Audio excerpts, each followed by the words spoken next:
Well now, I hope that you enjoyed part one. This is part two, and the part two is going to be even better than part one. We're going into Khufu's pyramid just as a tourist would. We're going to do the Osiris shaft. Not many people have been in there. We're going to do a presentation on Menkaure's pyramid. We didn't get to go inside that one, but what we've got for you is still interesting. Anyway, come along with me.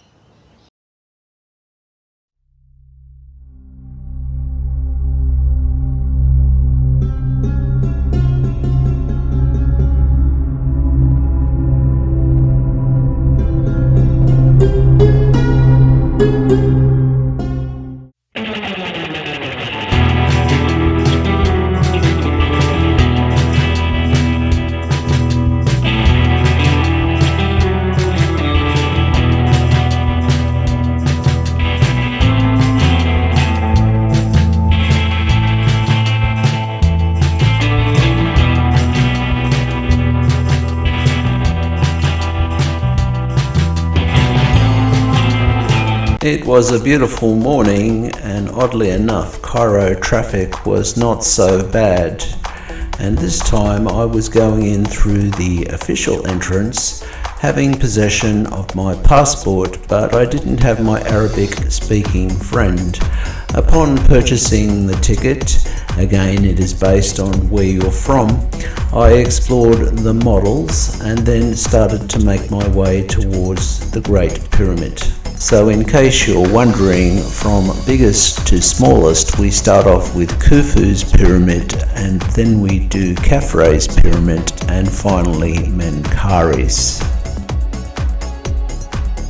Surprised to find that we get a bus this time. Much better than a camel, I'll tell you, and it's probably air conditioned too. It was. The first pyramid to come into view is Khafre's, an old friend. It appears bigger than that of Khufu's, but we are assured it isn't. And then the bus stops, so you can spend some money and ride a camel if you want, but I don't want. The camel hookers, if I may call them that, will do their best to lure you over, and the souvenirs on sale look like rubbish. The prices aren't too bad though. Again, Khafre's pyramid, and in the distance Menkaure's, and if you look carefully you can see where the Arabs tried to pull it down.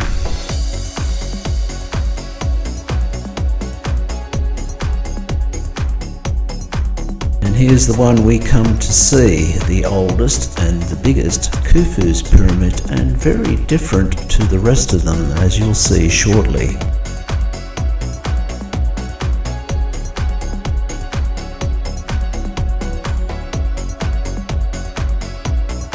Before we make our way inside, I'll give you a few details on the pyramid. Pharaoh Khufu, the man.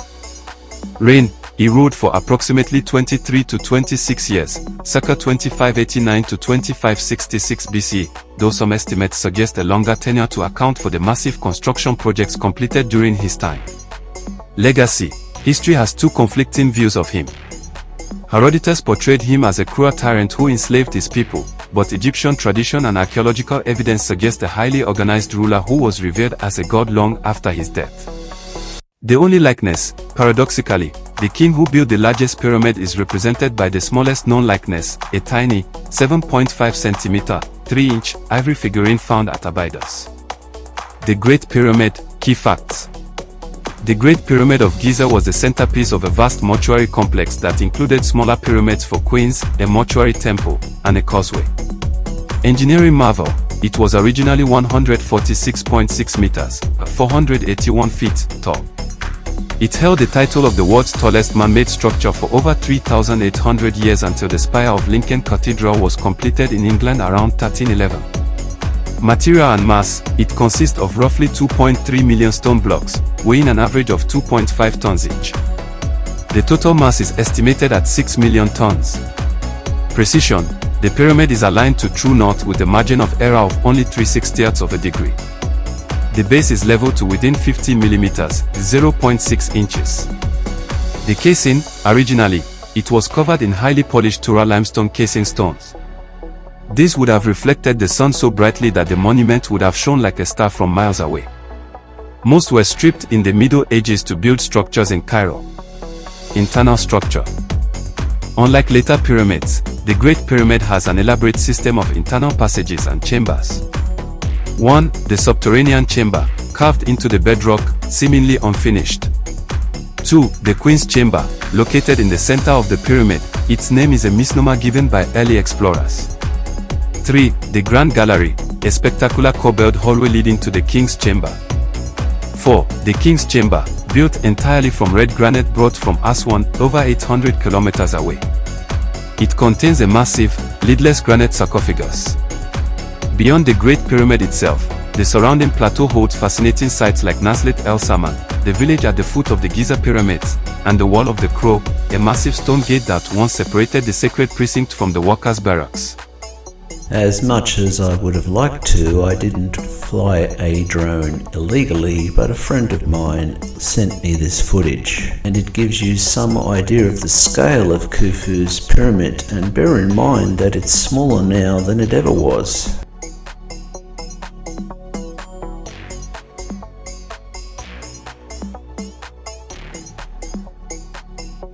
The chevrons that you can see are the original entrance to the pyramid, but today we're going to use a robber's tunnel, and that is actually the official way to enter the pyramid.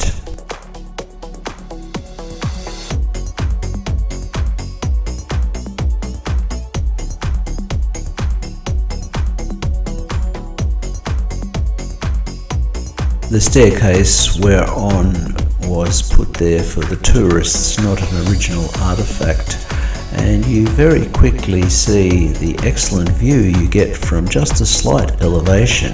You could imagine what the view would be like from the top of the pyramid. It once was legal to climb to the top of the pyramid, but these days I think it'll get you a few nights in jail.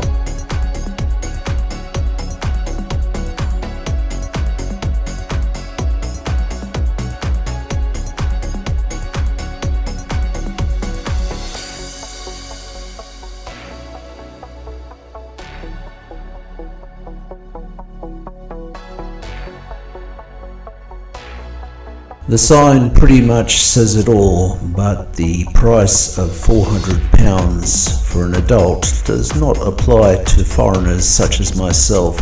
We pay more, a lot more, and these are Egyptian pounds, not English ones. It's a little bit hard to work out where you enter the original tunnels put in place, but you could say that the tomb robbers were a lot taller than the Egyptians that built the pyramid, owing to the height of the tunnel. However, it may have been opened up some for the tourists. And this pyramid is probably the most popular one in Egypt, and you'll notice a lot of people wearing masks.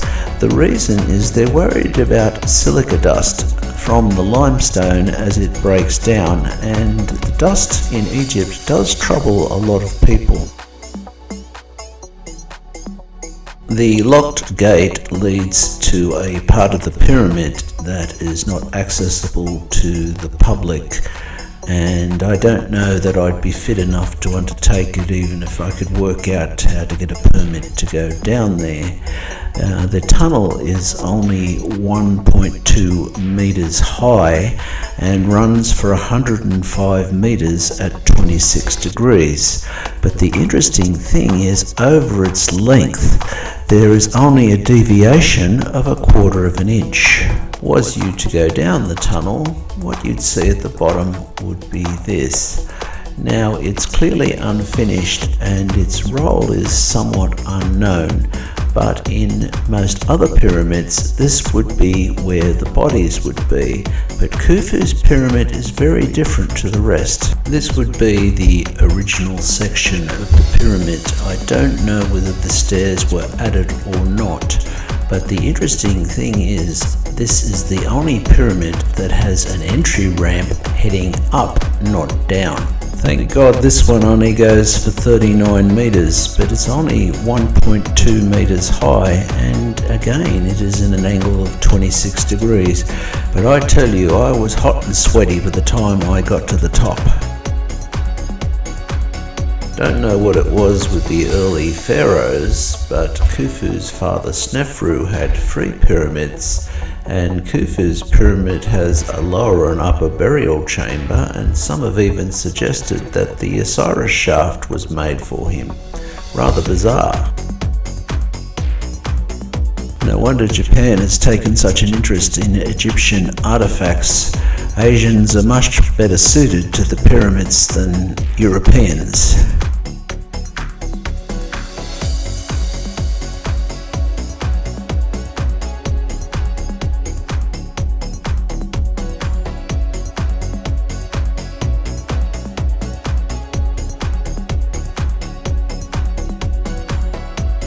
At last, the grand gallery and the doorway to the Queen's chamber.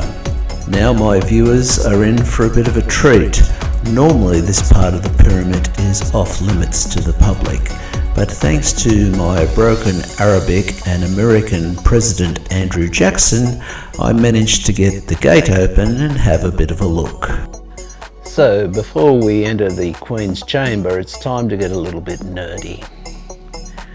It's been often said one of the big problems with building the pyramid was moving those heavy blocks. Some of them are north of 100 tons in weight, and it was a big problem. Now, recent discoveries show that the Nile once flowed much closer to the pyramid than what it does today. So that explains how the granite was brought from Aswan.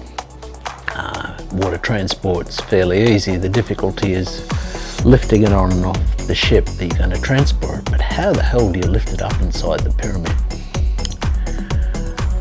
Well, this isn't entirely my idea, but when I went there I could see the merit in it, so I thought I'd share it with everybody. The Grand Gallery is a most unusual shape. Doesn't sort of make sense, you know, is it ceremonial or is it engineering? It's hard to pick the difference between the two. But as you look, you find all these holes right along the Grand Gallery and in the Queen's chamber, and they must have been put there for a purpose, because it would have taken labour to put them there. And what has been suggested is that inside the Grand Gallery they had a counterweight that moved up and down. Now those counterweights remain in the pyramid. They could well have been the plugs that sealed it when it was sealed after the pharaoh was put in place.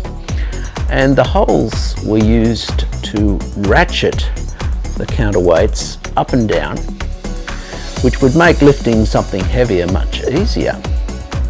Now the air shafts might have been air shafts, but it's also possible that they could have run cables through the air shafts and used that to lift something up the side of the pyramid. Now it would have taken a lot of lubrication and there would have been wear for it to work properly. Now people say the Egyptians didn't have the wheel. Well, that's nonsense. Tutankhamun's chariot's definitely got wheels on it. So if you've got wheels that travel along the ground, why not a system of wheels that could be used for a strong rope to work on? Now clearly they must have had a rope of some description. Anyway, just food for thought, and I thought I'd share it with you, and what you think of it's up to you. Let's go and have a look at the Queen's chamber.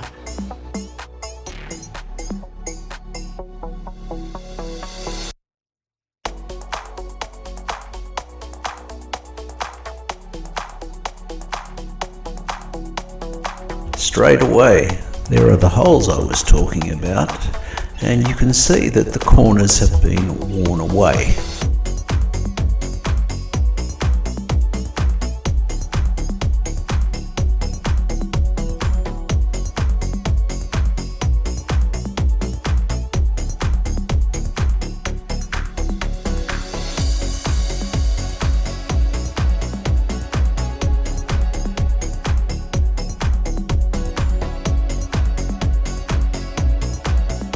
don't want to pat myself on the back, but I'm actually crawling here. I have no idea how I could hold the camera so steady.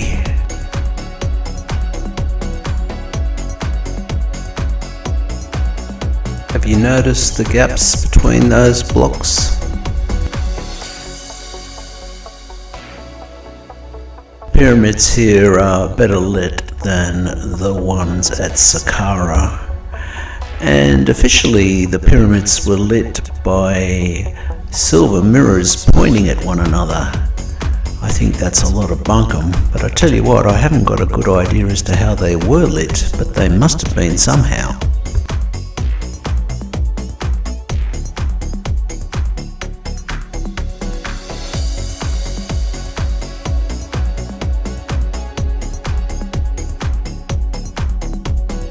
Soon you're going to see a series of round holes in the floor.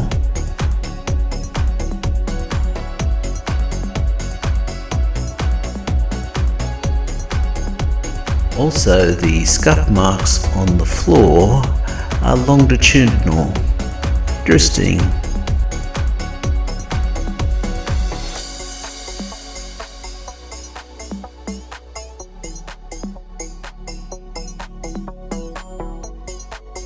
Here's one of the air shafts I was talking about. Now, notably, some of them don't go all the way to the surface. Inside the Queen's Chamber is a shortened corbel ceiling.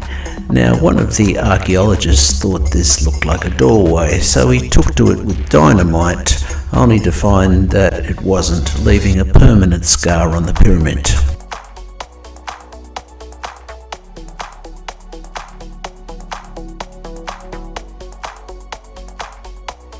Not a single hieroglyph to be found in here. Now, there are stories, and I don't know whether they're true or not, that they did find a sarcophagus in here at some point, but it's certainly not there today.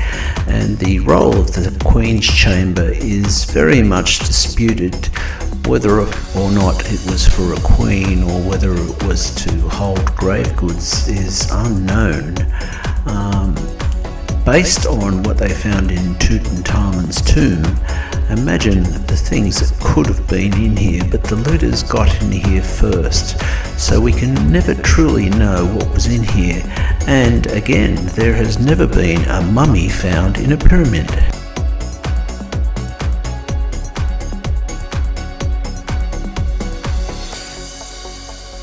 So now we're going to ascend the Grand Gallery and slowly make our way towards the King's Chamber.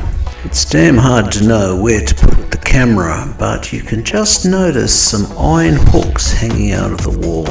Now, I don't know if they're Egyptian or have been put there afterwards, but they're interesting.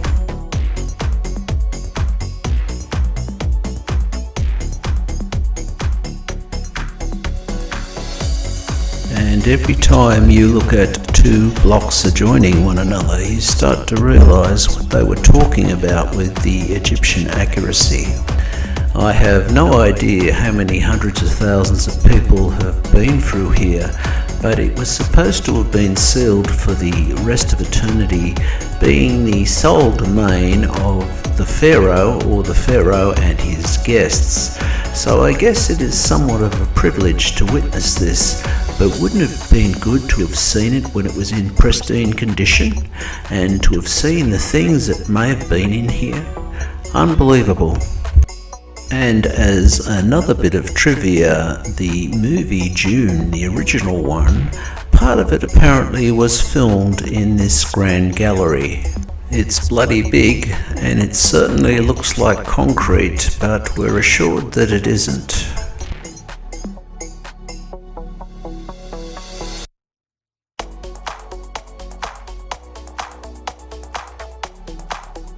Look carefully to the left of screen and you'll see another one of the holes I was talking about.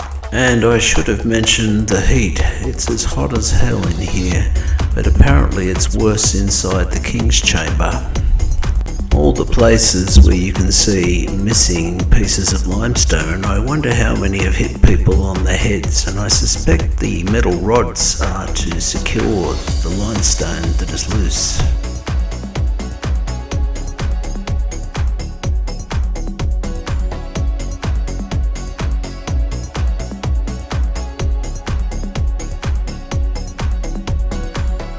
Through a short granite crawl space, we enter the antechamber, and the slots in the wall were to hold the granite blocking plugs.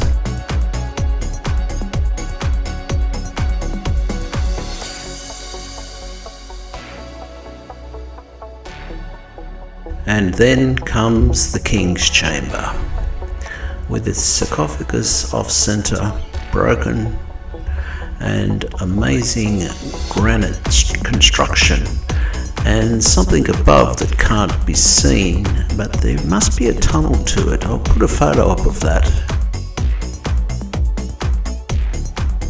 So right now, this is what's going on above our heads. It's kind of like a little house, isn't it? The official story is that it is to distribute the thousands of tons of the pyramid above over the structure. I don't really know whether I believe that or not, and I think there is some sort of a tunnel there. I don't know whether the robbers built it or the builders built it, and that is the only spot on the pyramid with hieroglyphs amongst those individual compartments above. This trip I'm flying solo, but I had to get a photo of myself inside the King's Chamber, and I'm sharing it with you. I had to move quickly because the people finally moved. In shot you will see one of the air shafts, and then we'll have a look at the famous broken sarcophagus, said to have once had Khufu inside.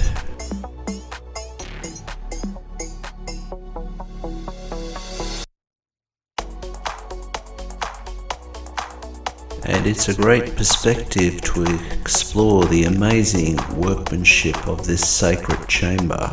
I'll spare you the commute, but next up we're going to do the Osiris shaft, and not many people have been inside that. Let me tell you a little something about it before we get there. The Osiris shaft is one of the most intriguing and technically challenging structures on the Giza Plateau. It is located directly beneath the causeway of Khafre, roughly halfway between the Sphinx and the second pyramid.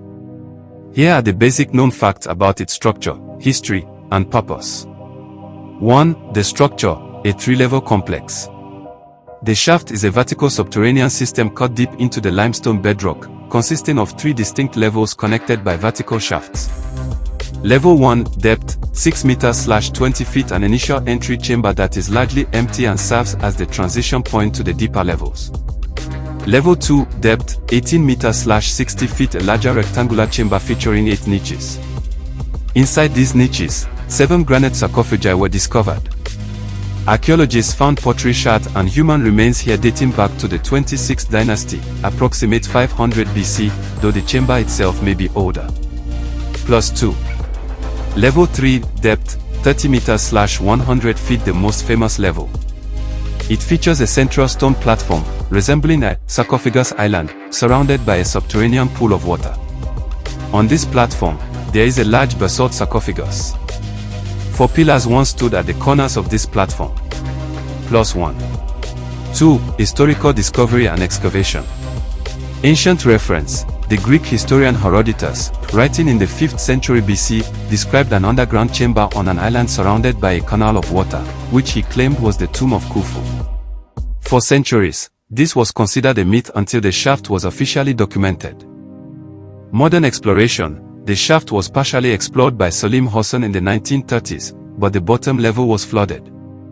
It wasn't until 1999 that a team led by Dr. Zahi Hawass successfully pumped out the water to reach and excavate the third level. Plus 1.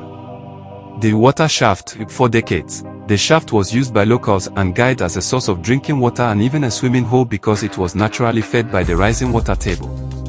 3. Purpose and dating. Symbolic tomb of Osiris. Most mainstream Egyptologists, including Zahi Hawass, believe the site is a symbolic tomb for the god Osiris. The layout, a stone platform surrounded by water, matches the mythological description of the mound of creation where Osiris was said to be buried. Just a short walk down a rocky escarpment, and not forgetting to take in the wonders that surround us. So if anybody's interested, the way you see the Osiris shaft is you pay $2,000 for 2 hours to rent the space. This is of course unaffordable, so what you do is you join into a group. It cost me around $60 to have a look at the site, and there was 30 in the group, and you had to wait your turn because there are limited numbers of people that can go in there. The Giza Plateau has a great deal of shafts just like this one, and this one is adjoined to the Osiris shaft, but notice the shape of it. It has been sculpted. Don't know what its purpose is, but there it is. Had heard so much about this place, and it was finally my turn. Now this isn't counted as one of the free levels. It's below the bedrock, but it's not counted as an official level. And you can see there's tunnels that go off into all sorts of directions.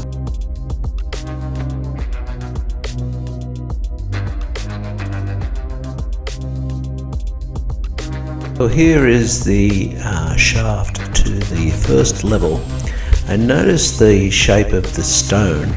Now I don't know whether it was sculpted that way or the different hardnesses of the limestone has made it so. Unfortunately, it wasn't possible to film while walking down there.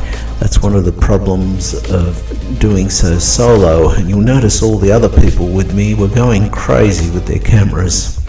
Just to make the vision a little clearer, I've already climbed down to the first level, and the blue rope there is somewhat of a safety requirement in case one of us takes ill or has an issue while down the tunnels.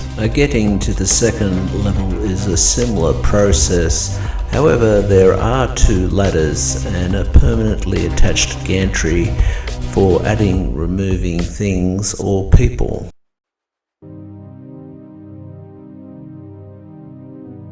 There's the view looking up from the bottom, and you'll notice that the walls are simply square, not sculpted in a ladder-like shape.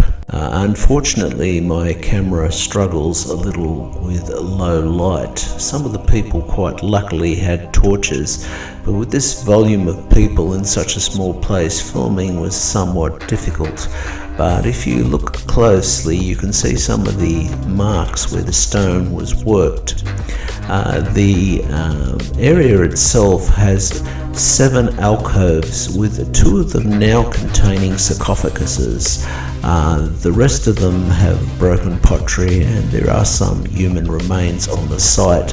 But what was previously inside them, who can say? What we can see here is the remains of a pump that was formerly used to pump water out of the site. It took a couple of attempts, but eventually I was able to film the so-called gooey sarcophagus. It has an oily-like structure on it. Now, whether or not it is Egyptian or whether or not it's a result of a diesel or an oil spill, who can say? But on the ceiling there is a stain which suggested whatever made the sarcophagus gooey come from the ceiling. Eventually I got to look at the second sarcophagus on the site, and some amongst our group said it had suffered an explosion from within. It does have that appearance, but there are other explanations for how it looks, but I'll leave the viewer to decide what they think. There are a couple of interesting possibilities. Was this the final resting place of Khufu?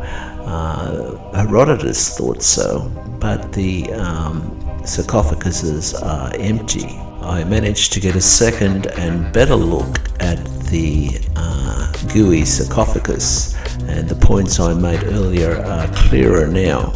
Likewise, Egypt's problem with rubbish even extends to the Osiris shaft. The granite itself is supposed to be sourced outside of Egypt, with some of the people who like conspiracy theories saying that the sarcophagus is radioactive. Couldn't check that.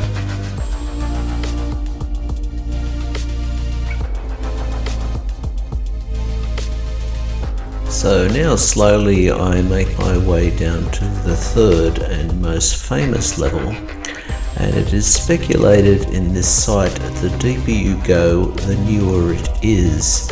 And at the bottom of the ladder was our guide, and he's particularly famous. His name is Yusuf, very famous amongst Egyptologists.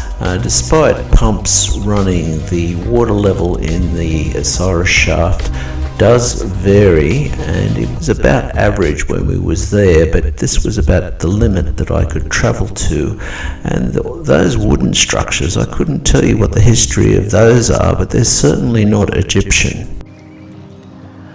So the Osiris shaft is truly amazing, but it does debunk a number of the conspiracy theories and that surround the plateau.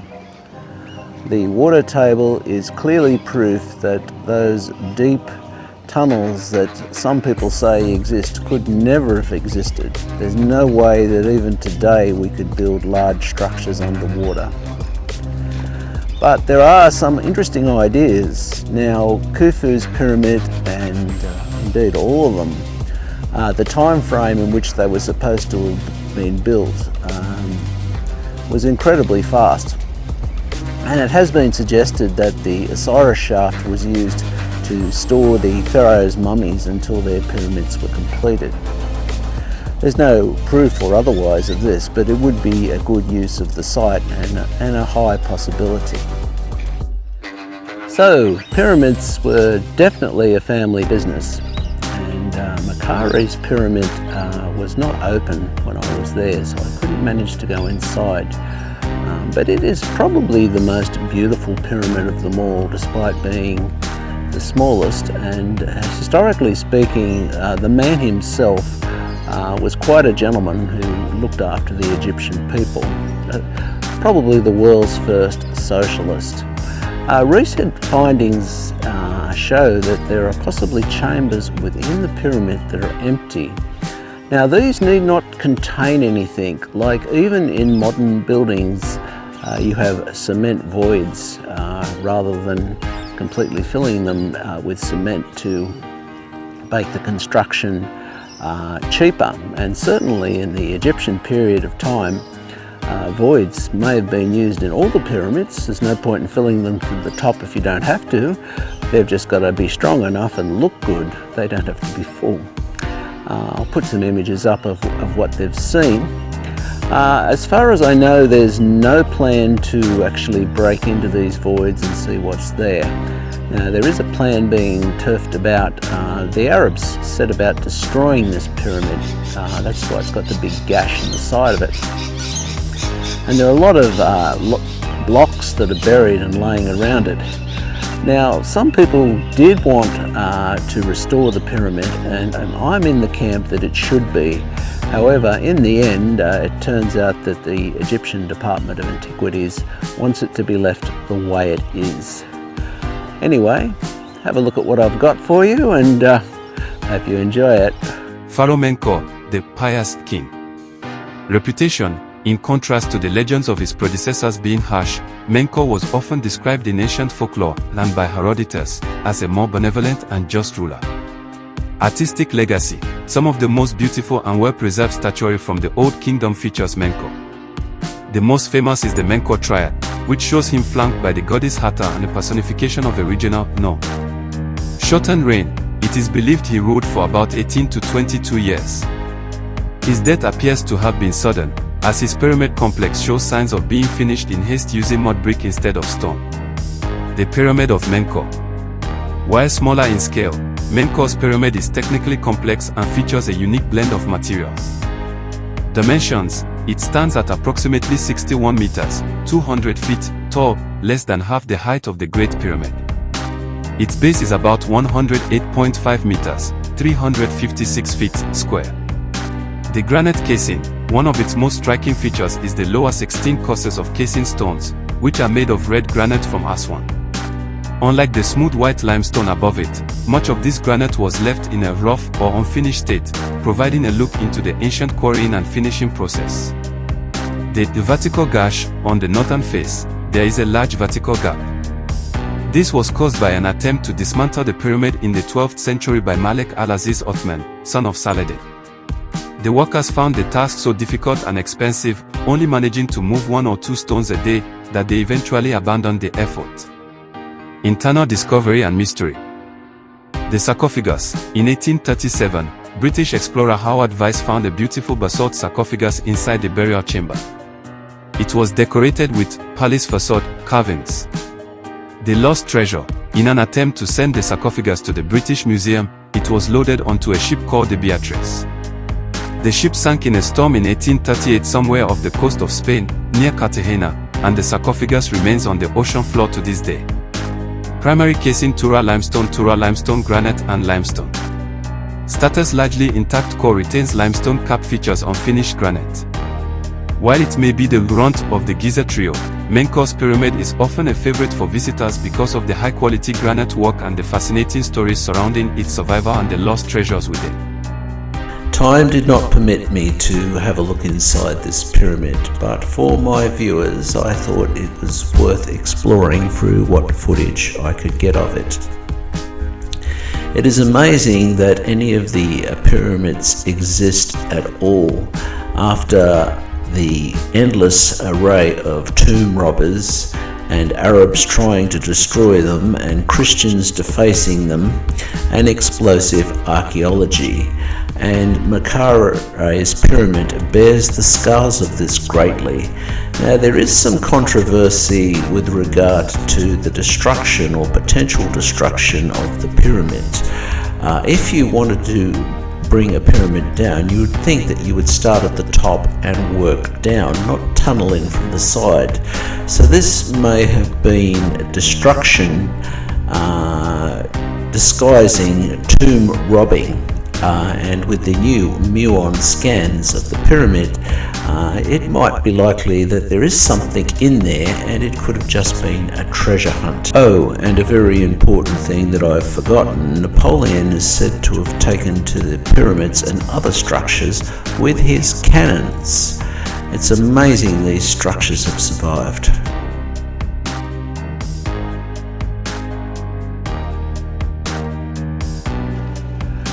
Well, sadly that's the end of the Giza Plateau. There are many more interesting things, but publicly you cannot get access to them. Next up we're going to travel to southern Egypt, where there is a lot of intact structures, more intact than those at Giza and Saqqara. Anyway, all the best, stay safe, bye for now, and as always there's plenty more to come.